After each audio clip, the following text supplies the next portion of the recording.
ក្លឹប Liverpool កំពុងឈានទៅមុខយ៉ាងលឿនក្នុងការផ្ទេរកីឡាករពី Bayer Leverkusen គឺ Florian Wirtz ដោយក្លឹបទាំងពីរកំពុងពិភាក្សាអំពីចនាសម្ព័ន្ធនៃការផ្ទេរដែលអាចមានតម្លៃ114លានផោន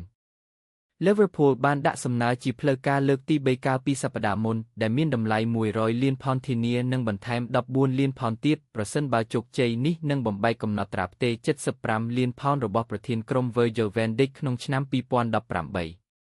ប្រភពបានប្រាប់ BBC Sport ថាការចរចាឥឡូវផ្ដោតលើព័ត៌មានលម្អិតចុងក្រោយរួមទាំងតម្លៃបន្ថែមនិងលទ្ធភាពសម្រេចបាន Leverkusen បានវាយតម្លៃកីឡាករខ្សែបម្រើនេះប្រមាណ126លានផោន Wirtz អាយុ22ឆ្នាំបានបញ្ជាក់ថាគាត់ចង់ផ្លាស់ទៅ Anfield បន្ទាប់ពីមានចំណាប់អារម្មណ៍ពី Manchester City និង Bayern Munich គាត់បានបង្ហាញខ្លួនជាលើកដំបូងសម្រាប់ Leverkusen នៅអាយុ17ឆ្នាំនិងស៊ុតបញ្ចូលទី57គ្រាប់ក្នុង197ប្រកួតគាត់បានជួយ Leverkusen ឈ្នះ Bundesliga ជាលើកដំបូងក្នុងឆ្នាំ2024និងស៊ុតបាន7គ្រាប់ក្នុង31ប្រកួតសម្រាប់អាល្លឺម៉ង់តាំងពីបង្ហាញខ្លួនលើកដំបូងក្នុងឆ្នាំ